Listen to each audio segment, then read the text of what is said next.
Hello guys, welcome back to Code Fingers, and today's topic is the 7 segment display. So here you can see we have this 7 segment display which is getting updated every second. So it is a very quick project and let me guide you through this. So in today's video I'm going to tell you about the logic behind this 7 segment display, and let's get started. So if I can put this window aside, here you can see this HTML file. So inside this HTML file you can see these two divs. First is for the tens place and the second is for the units place. Inside both of these divs we have 7 different divs for the 7 segments of the display. So that's why the name, because it has 7 segments. So here you can see we have these 7 divs for the 7 segments, and we have them different IDs. So the first one has the ID of segment 1, the second one has segment 2, and so on until segment 7. And the same is here as well. So they have the same IDs. Also here you can see that they have the same class, a common class of segment. So all these 7 divs have a common class of segment, whereas these 7 divs have a common class of segment 1. So all this is just to make that CSS easy. So once this is done, I will tell you this later, but once this is done you can start laying out these divs. So once it hits 99 it just stops. So here you can see in the CSS file I gave every segment a different top and left value as well as different height and widths. It is because here you can see the segment, this is the first class. So segment, it has a height of 20 pixels, so it's basically how thick it is, and it has a width of 100 pixels, so the length. But here you can see this vertical ones, they are actually 120 pixels instead of 100. So that's just for aesthetic purposes. So once this is done, you can after laying out them inside the CSS file, you can go on to the JavaScript. So inside this JavaScript you can see this for loop. So this for loop, basically it will give j every value from 0 up till 100. Okay, inside this for loop we have this set timeout. Inside this set timeout, inside these brackets we have this function which gets run every time. Inside this function we are basically calling another function which is called sevSegDisplay. It's the name of this function. This function takes in a parameter, a number which has to be displayed on the screen. So inside this for loop we are calling that sevSegDisplay, and we are calling it every other second. And here you can see we are using this 1000 times j. Now this is because if I wanted to display a number every other second, and if I just put 1000, then the j, this for loop will run that very moment, and it will give j this all the values from 0 to 100, and it will call this sevSegDisplay 100 times, and the last number, which is basically 100, it will be passed on to this function, and basically we will not get this this good looking feel. So what we are doing here is we are multiplying 1000 times j.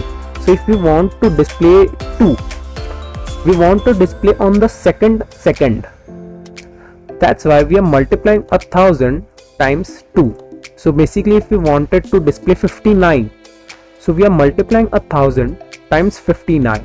So it means that that number will be displayed on the 59th second. Okay, so inside this function you can see first of all we have these two variables. Okay, so remember this that I gave them this same class. So the first 7 divs have the same class of segment, and all the 7 divs inside the second or the units place have the same class of segment 1. So basically we are taking all those divs. So first we are taking all the divs which have the same class of segment, and we are taking all of them and we are storing it inside this variable. We are doing the same with all the divs with a class of segment 1, and we are storing it inside this variable. Now what happens is whenever we use this document.querySelectorAll, it will return an array. So what we want to check is if that element inside that array contains a number, and that number is taken from here. So remember that I told you that I will tell you these afterwards. So first of all, whenever you want to display a number, a certain div is on and a certain div is off. So currently in this case of 2, you can see these 2 divs are off and all of these divs are on. So what happens is I wanted to display any number. So if imagine I wanted to display a 0, then I definitely want this top div to be on, this div to be on, and the only div which will be off will be this center one. So here you can see that the 7th segment, which is this center one, doesn't have S0, and that's why you can see that all of them have different numbers. It's because those divs are supposed to be on only when that particular number is checked. So for example, if I wanted to display a 7, as you can see it was there. So if I wanted to display a 7, then we don't want these divs to be on, and that's why you can see that all other divs, for example this one, or take this one, they don't have S7 inside the class list. And yes, this is called a class list. This is basically a list of all the classes. So what we are doing here is, once we get that array and we store it inside this variable, what we are doing is we are calling a function for each element of that array. So we are taking that array, and for each element of that array we are calling this function. Inside this function you can see we have an if else case. So basically this if statement will check if that element and the class list contains this S. So the S is just a string, and the number which is passed in. So the number, it's checking if that number is there or not. And you can also see this character @ So basically if I wanted to display a 2-digit number, for example, let's go here and let's type 23.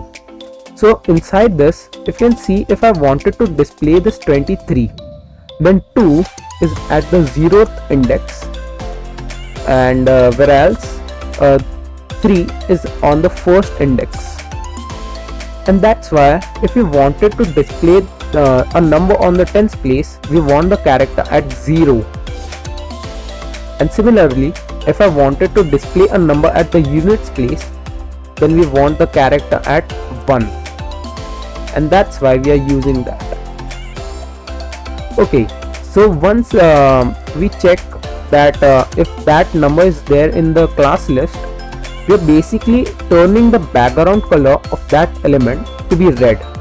So if the number is not there, then the class the element will have this darkish red color, whereas if that number is there in the class list, then that div will be red, pure red. And we are doing the same for this variable as well. So if we can basically get rid of this as well, and we can pass in our own numbers as well. So if I type sevset display, which is the name of the function, and we can pass in a number as well. So for example, let's take 23. So here I'm basically going to make it a string. So here you can see 23 gets displayed. So what's happening behind the scenes is, so here you can see this 23. So 2 is at the 0th index, whereas 3 is at the first index. So what's happening here is, first it's taking the number at the 0th index and we're checking it inside the tens place. So this segment class is only there inside the divs which have these this segment class. So we are going for the number at the 0th index. We are checking it inside all these elements from this variable or this array, and we are checking if that number is there or not, and if that number is there, then the div is the background color is changed to red, and the same is happening for the first index as well. So basically it's a very easy thing. There are couple of different ways to do this as well. So for example, let's get this here, and for example, if I wanted to display a 2 on the screen, then there is this other way to do this as well. So first we pass in a hexadecimal value, we call an hexadecimal value, and we pass this as a parameter, and whenever that hexadecimal value is converted to a binary number, binary form, then you can see something like this. So 1 1 0 1 and so on. So basically it will have 7 digits. So there will be a 1 and a 1. So what's happening here is, whenever there is a 1, so we are checking for every index of this binary code, and we are checking if there is a 1, and if there is a 1, then that particular div is turned on. If there is a 0, then that particular number is turned off, and you can do that as well. Whereas this is a more beginner friendly way of doing that. So I hope you guys like this video, and if you like this video, then don't forget to subscribe. It really helps me bring more content like this to you. And goodbye.